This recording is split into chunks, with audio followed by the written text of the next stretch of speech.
नवम के सभी छात्रों को मेरा प्रणाम। आज मैं आपको कुछ गद्यांश बता रहा हूँ, ध्यान से समझना। पूरा कस्मिचित ग्रामे एका निर्धना वृद्धा स्त्री नियुषत। पहले किसी एक गांव में एक निर्धन वृद्ध स्त्री रहती थी। तस्या च एका द्विधा, और उसकी एक विनम्र, द्विधा यानी पुत्री, विनम्र और मनोहर थी, मनोहर चासी। एक बार माता ने स्थाल्याम तंडुलान, थाली में चावल को रख करके, निक्षिप्त रख करके, पुत्रिम आदिशत, पुत्री को आदेश दिया। सूर्य तपे, सूर्य के प्रकाश में, तंडुलान खगेप्य रक्ष, सूर्य के प्रकाश में रखे हुए चावलों की पक्षियों से रक्षा करो। किंचित कालांतरम, कुछ समय के बाद, एको विचित्र काकः सम्मूढ़ तस्य समीपम आगच्छत, एक विचित्र काक उनके पास उड़ते हुए आया। है ना। तो ये इसको इसमें से ये जो दिया है इनमें ही इन प्रश्नों के उत्तर हैं। निर्धना का आशित, निर्धना कौन थी? इन्हें निर्धना का आशित, निर्धना कौन थी?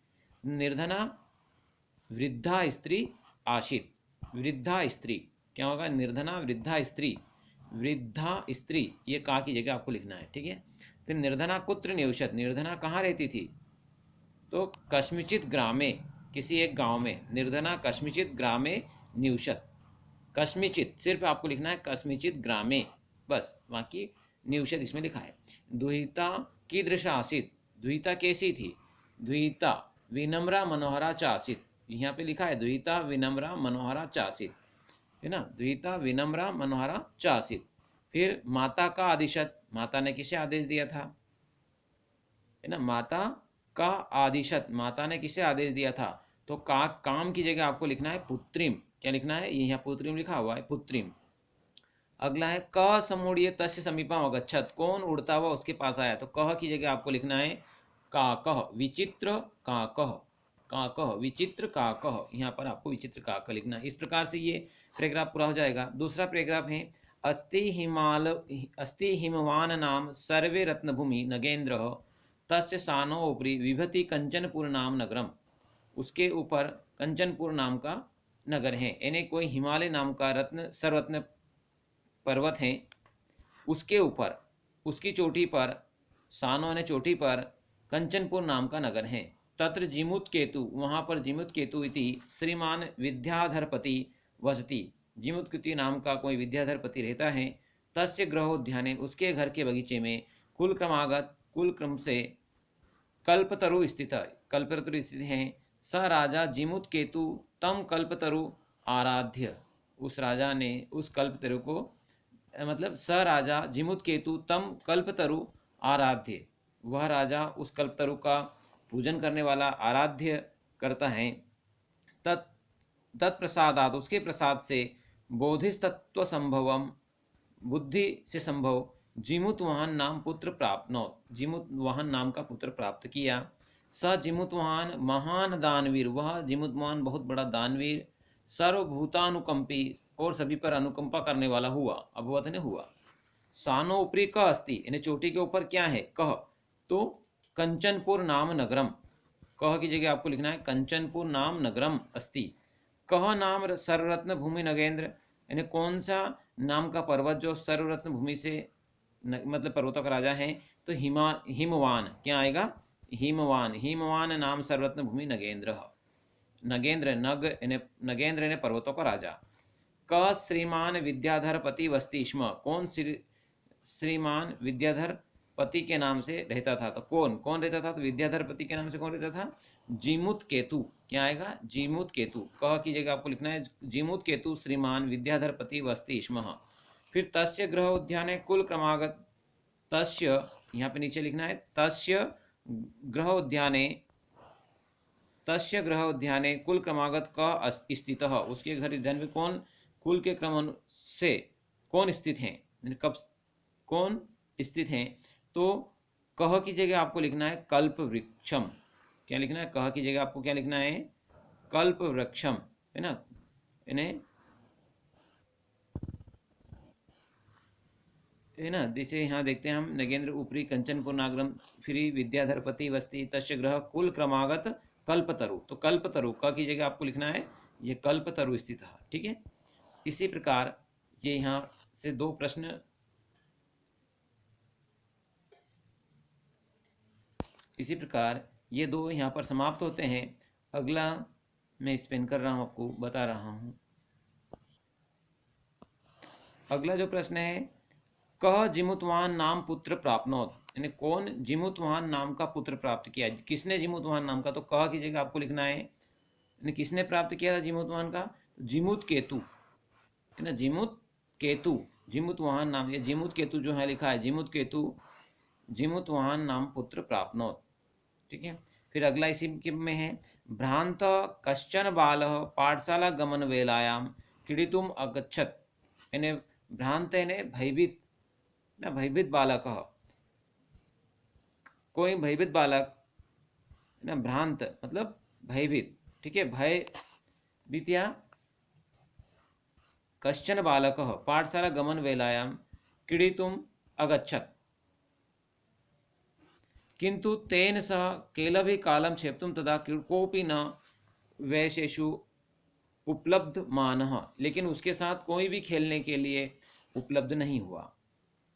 अतः ते सर्वपि पूर्वदिन पाठान स्मृत्या, इसलिए वे यत कि वे सभी अपने पूर्व के पाठ को याद करके विद्यालय के जाने के लिए शीघ्रता कर रहे थे। तंद्रालु यानी आलसी, तंद्रालु बालः लज्जया, लज्जा से, तेषां दृष्टिपथमपि परिहन, एक रास्ते को देखते हुए, एकाकी किमपि उद्यानम प्रविशत, कोई एक बगीचे में चला गया ना, भ्रांत है भटका हुआ। ठीक है।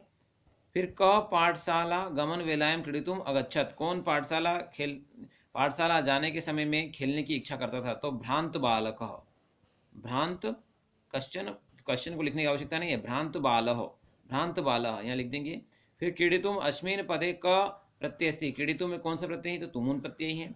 ते सर्वपि पूर्व दिन पाठान किम कृत्वा विद्यालयम गच्छति, वे सभी पूर्व दिन के पाठ को क्या करके विद्यालय जाते हैं, तो किम कृत्वा, तो किम की जगह आपको लिखना है ना, ये विद्यालयम गमनाय स्मृत्वा, किम कृत्वा स्मृत्वा, स्मृत्वा किम कृत्वा को हटा देना है, ते सर्वपि पूर्वदिन पाठान स्मृत्वा विद्यालयम गच्छन्ति। ठीक है, इस प्रकार से आपको करना है। अगला जो प्रश्न है, क बालः लज्जया उद्याने प्रविशत, कौन बालक जो लज्जा से विद्यालय की ओर गए, तो तंद्रालु, आलसी बालक, तंद्रालु शब्द लिखना है यहाँ पर, कह की जगह तंद्रालु बाल लज्जया उद्याने प्रविशत। भ्रांत बालक कुत्र न गच्छति, भ्रांत बालः कुत्र न गच्छति, भ्रांत जो बालक हैं, भ्रांत बालः कुत्र न गच्छति, भयभीत बालक कहाँ नहीं जाता है, मतलब कहाँ नहीं जाता है, तो भ्रांत बालक जो भटका हुआ बालक है, जो भ्रमित हो जाता है, इन्हें भ्रांत यानी भ्रमित, भ्रमित बालः कुत्र न गच्छति, तो भ्रांत बालक विद्यालयम न गच्छति, यानी कुत्र न गच्छति विद्यालयम, यहाँ क्या लिख देंगे, कुत्र की जगह विद्यालयम न गच्छति। ठीक है। इस प्रकार मैं पद्यांश भी आपको बता रहा हूँ, देखना आप।